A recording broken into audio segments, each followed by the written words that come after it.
Hello, dear friends. Good morning, good afternoon, good evening. It is news time again from this very good channel. Welcome back. How are you all doing? Hope you're good. I pray that God will be with you in your endeavors. Today, we have another update for you. And I want you to, after listening to it, you drop your opinion and suggestions you have so that Biafra will be free. And that's just it. Okay, let's go there. We cannot get or make the world a better place or get the best for our community when we play second fiddle wherever we go. Even in our own countries, when we used to be in Nigeria, the Biafrans play a second fiddle in almost everything we do. After the end of the war between Biafra and Nigeria, between 1967 and 1970, nothing has changed till date as we speak.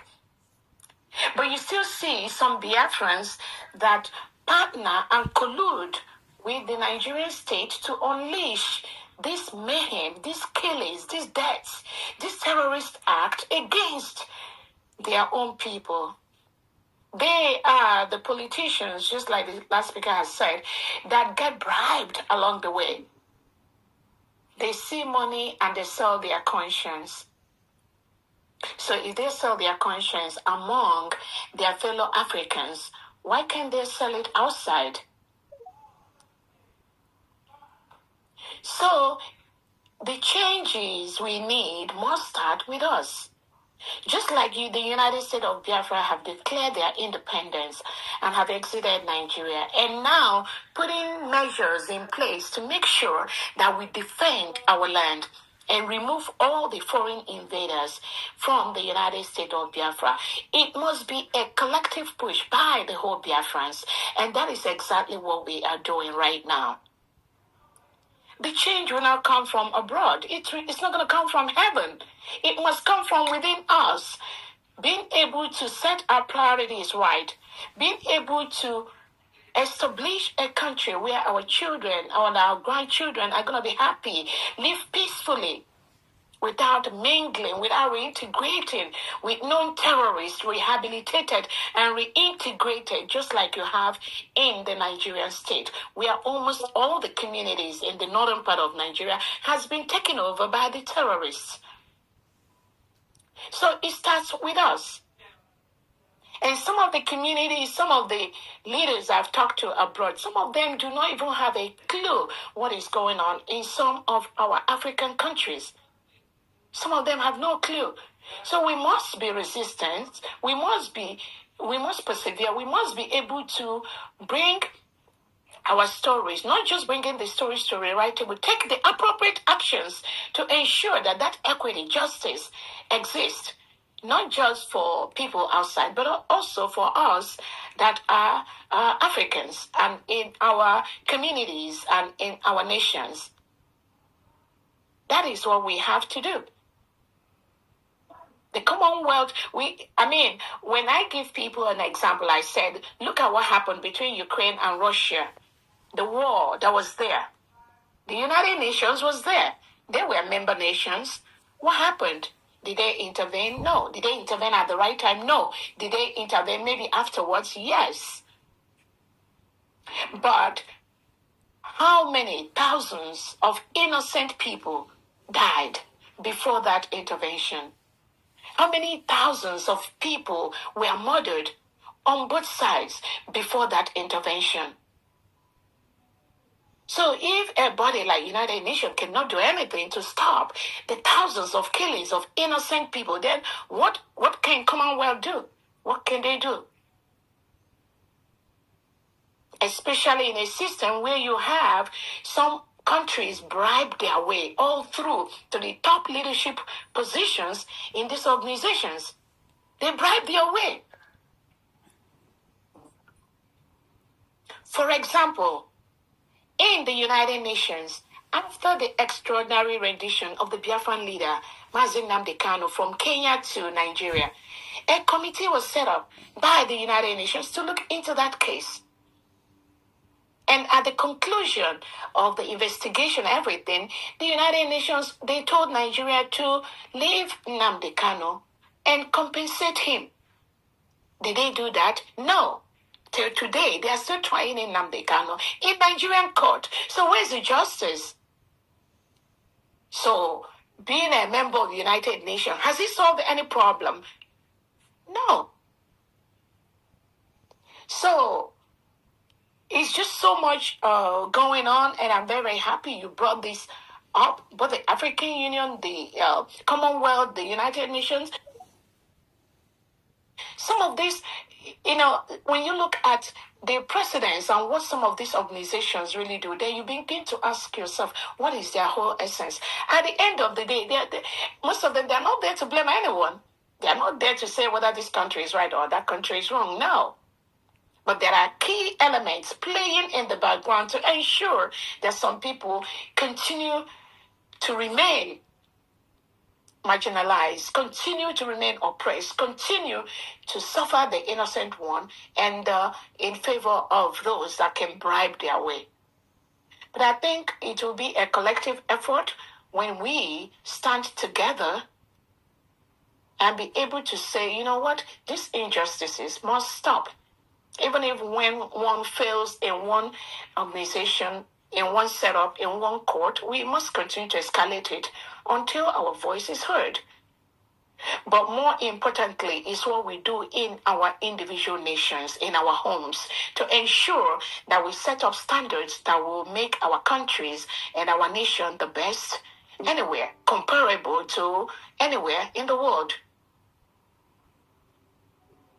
So, that is just my little point I want to chip in. In this instance, it is just so much going on when you have those, in quote, established nations. They do not respect the rule of law. They do not follow the guidelines of these organizations. Just like you mentioned, Nigeria, one of the charters that they signed, they didn't submit that. And then nobody can hold them accountable because they know what they're doing. They will always leave those open room to... Madam Prime Minister, yes. On that one, sorry to give you more meat. Okay. On that issue, you the leaders of political groups, you the leaders of institutions, all institutions like yours, take it up with African Union, take it up with the Commonwealth, make it a daily bread. That where are the documents? There's no document. There is nothing in the Commonwealth that shows that people were killed in Onitsha, Enugu, Abia State. Nothing. Yeah. There's nothing. All these things were erased. Patricia Scotland erased them to get in connivance with Nigerian government of Buhari. Yeah. And Tinubu. You go to the AU, Mr. Muhammad Faki, the tall Fulani man, erased them. Also ate the same documents. So, all these people who have died for all these years, ladies and gentlemen, where I think there's a lady here, a sister of mine here, who worked with these organizations. What happened is what? I asked the secretary, the new chairman of the African Commission. I said, where are the documents? The only documents that started flickering in are Matsanga's documents showing complaining letters recently. But all the letters, the documents of touching the killings in southern Cameroon, the killings in Biafra, and I believe killings in other places are missing. Especially the Biafran one, Madam. Yeah. The Biafra one is a Yoruba man called Bankole. He doesn't like you Biafrans. He is using tribalism in our institution. And when I warned the people about this, a French originated AU, people laughed at me. I'm glad that some of them are here today.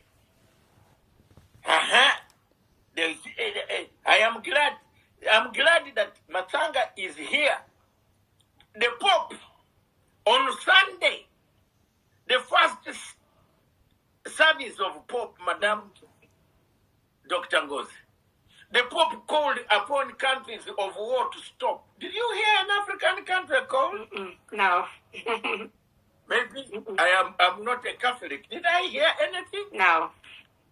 He said Pakistan, Gaza, Ukraine. So we are on our own. AU has not spoken for us. The AU that they chose, that they harassed Matsanga, a bad man in Africa. At least, if this Raila was in there, I would push him. I would go to that office and say, Raila, please, people are dying here. Let's go. We almost killed. We are almost killed with Raila in Abidjan. I was there. When we were fleeing Babugo, Raila was there with me, with Mbeki. We are the last people who left before the French quarter forces captured Abidjan. Now this man here, even when I saw him address his first press conference, he was like he was like an animal whose feathers have oil. Let me laugh again. Those who harassed me, one of them is here. And Lion, I want you to come up and be frank and tell me, is this your choice? There you are. And I'm still alive. God kept me. God kept me to see this. I warned the people. I warned the people. Nobody would tell me that I never warned you. I told you you are choosing a French puppet who doesn't even send a message to Gaza. Gaza. There is a man, a stupid crank called Gaza in Zimbabwe, who is wearing a uniform, coming on TV, threatening everybody. Hey, you, why can't you declare him a negative element? Where is AU? Is he? You see that? Masanga told you. Now today, I am laughing. When I saw this guy from Djibouti talk, I said, oh my God, it's good. God gave me strength. And made me, my father paid school fees, and I worked on foot, and I got tools of analysis. I can talk better than this guy. Look at this guy. Useless. Useless. Useless. He can't even condemn anything. Americans came and hijacked our program in DRC. They took. Now the 5 presidents that we selected, Madam, are just sitting there, and I hope they are not earning dollars. If are these people not earning dollars?